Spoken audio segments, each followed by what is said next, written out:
Welcome to How to Turn Employees into Intrapreneurs. All of them. I'm your host, Kent Nuttall. We'll start in a manufacturing plant. I went to visit this manufacturing plant to talk about talent development needs. As I was talking to the manufacturing plant manager, I noticed this screen on his computer. Well, he was playing solitaire.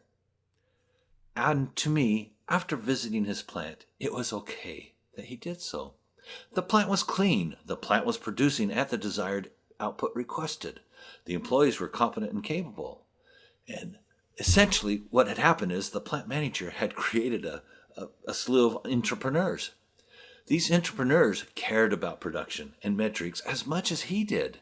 They developed competence to handle normal and off-normal activity. And they were involved in their own stories of building personal value while increasing the value of the manufacturing plant to the corporation. How do we create intrapreneurs?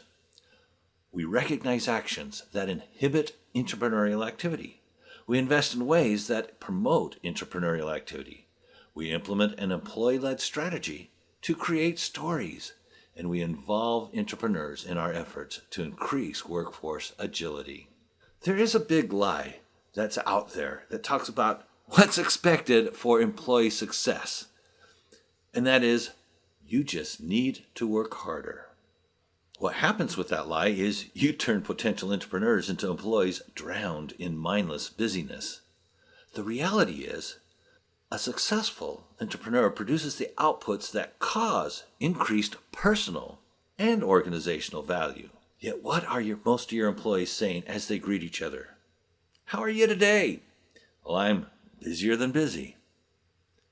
Perhaps you feel the same way, but is being busy a valuable attribute of an entrepreneur? Does being busy result in an agile workforce? And what is busyness? Why is it an issue? A definition of busyness is the state of having a lot of activity.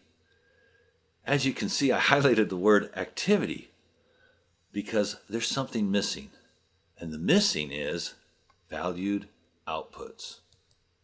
Let's dive deeper into that definition of busyness and compare it to what might be thought of as more intrapreneurial activity. Here are 6 situations.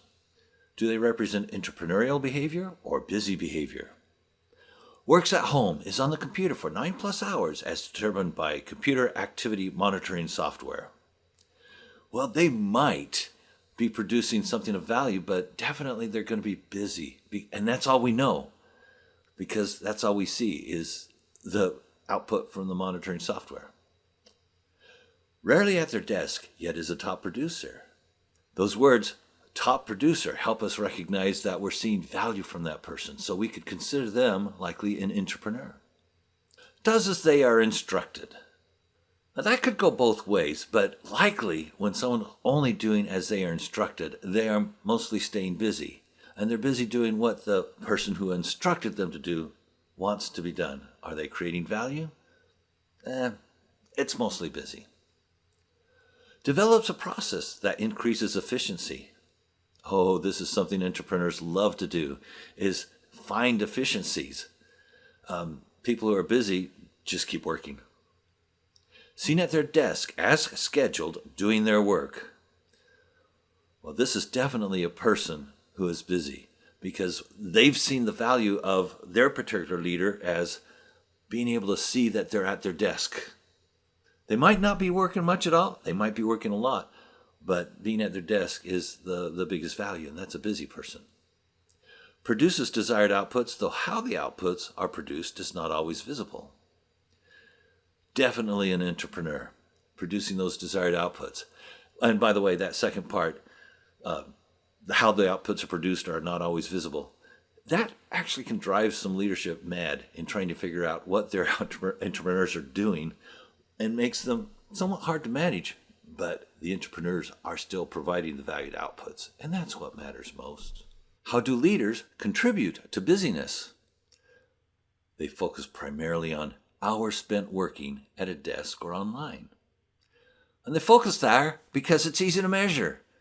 But if you focus on the hours spent working, you'll never know the valued output the person is capable of. Or they focus primarily on following a constraining process. Sometimes our best way of doing a job is not the best way for others. For example, some of you could do math in your head in school, but you were required to do math a certain way as homework. And that helped you not enjoy homework as you might have otherwise. Or a focus primarily on goals can contribute to busyness. Goals are yes, no. Once they're impossible to reach because of industry changes or other events, there's no desire to focus on the value the goal was trying to get to, and we can end up seeing people just be busy. Also, the practice of using goals is flawed. We're focusing often on individual action to get personal bonus, or we're focusing on a supervisor initiative, but not necessarily recognizing what really needs to happen to have success in the organization. A focus on metrics can contribute to busyness. Sometimes corporate leaders and division leaders and unit leaders, they care about metrics more so than value produced. And sometimes the metrics and the value do not match up. And if they care mostly about corporate metrics and don't provide metrics that an employee can relate to, the employees can't see the production of value in the corporate level metrics, so they're mostly staying busy and working on the goals or on the process or whatever their leader seems to notice most. And often, what the leader notices most is busyness. And that happens a lot because it's easy to focus on busyness. Why? Well, because of the emphasis that we have out there. For example, these days we turn to technology for many of our answers. But technology doesn't always answer the right questions. For example, working from home. Companies monitored employee activity to see if they were online and performing something. Well, they were. They were doing the keystrokes that were measurable, and they were doing other things that were measurable by technology. But were they actually creating value or value production? One situation I had in the talent development is we cared about people finishing our wonderful, we put all our sweat equity into it, online learning classes. But admittedly, did people really need to finish the online learning classes? Was that a valued activity? And that's why we're often now trying to find how to make those online more adaptive to learner needs. And those classes then, you'll get what you need. But we don't care that you stay forever on class when it's not giving you what you need. It's easy to focus on busyness when we hire the best and we think that they'll do the job right. And they'll do it, and they'll do it their way. But are they really the best? Do they really know the value for the company? Or do they present themselves well because they talk and dress like we do? And sometimes we're busy, and that's why our focus is on busy. And do they impress us by playing to our perception of value? And that's, here again, can we get caught in the same thought processes where busy becomes more important and value is basically not known? Another way to focus on busyness is to motivate employees using goal-based bonuses and paychecks.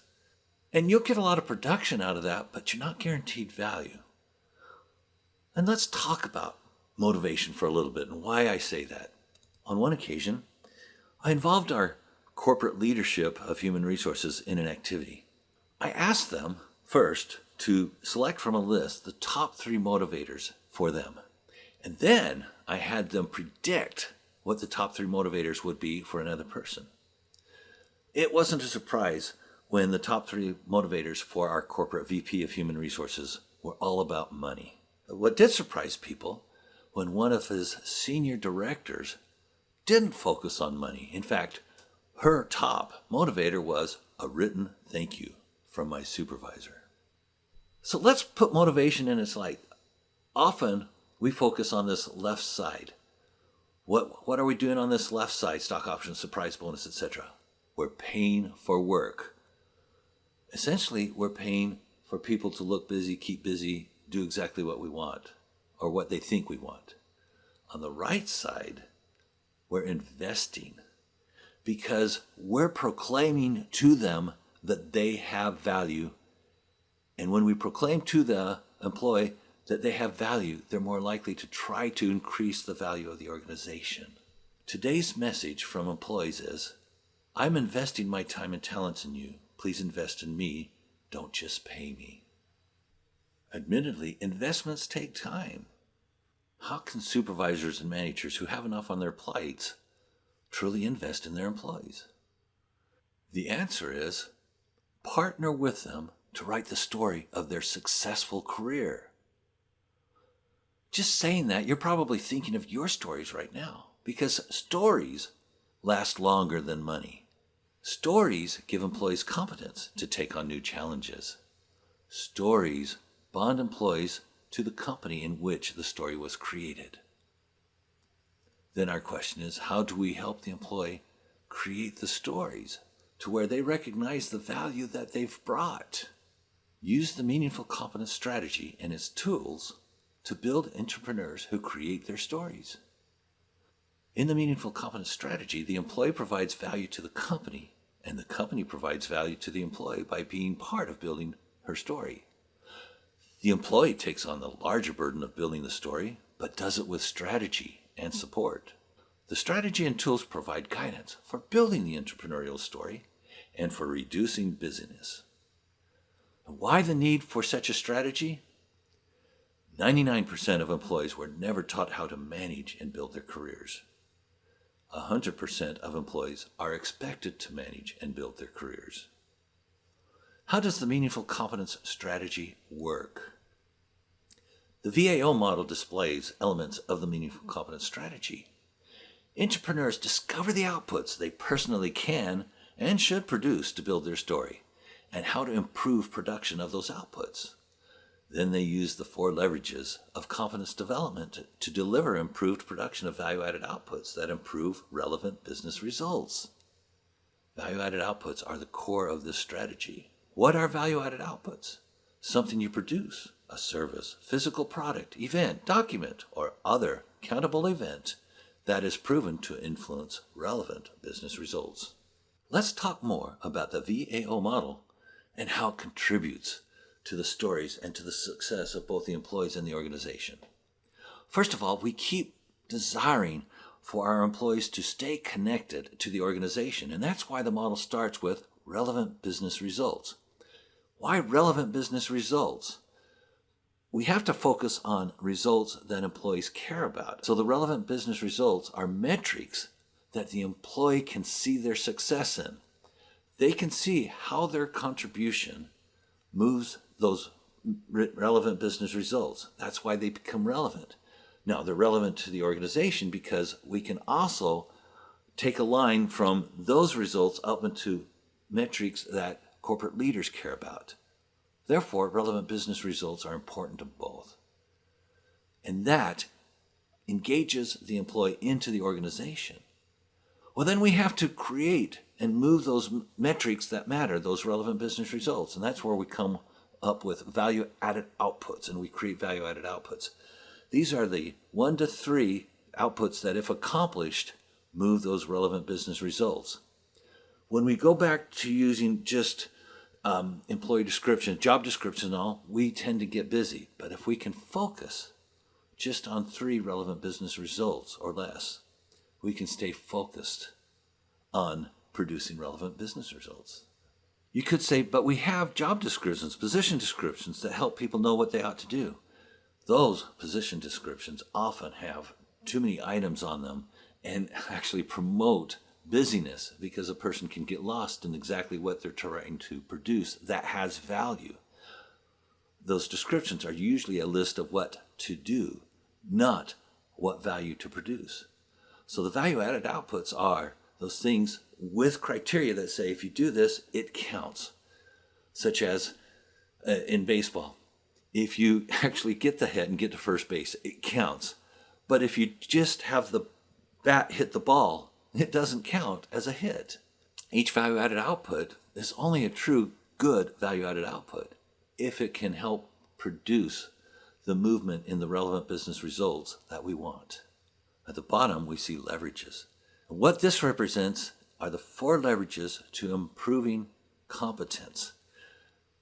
To continue to produce strong value-added outputs, or even increase our production of value-added outputs, or produce additional or new value-added outputs because the industry is changing, our job is changing, or anything like that, we need to develop further competence. And these are the leverages that help us. Instead of just going to class, we've got 4 leverages. The first is clarity.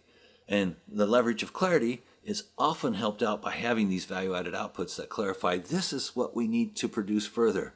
So therefore, now you know exactly what you need to develop as far as competence. The second is motivation. In this model, we focus on the intrinsic motivation. What is it going to take us to get to that level of competence? Because we recognize that extrinsic, or this external motivation that we try to provide as companies, goes only so far. Here again, if we're purchasing their work, we don't necessarily have them. They'll go to another company for a little bit more money rather than intrinsically grow with us.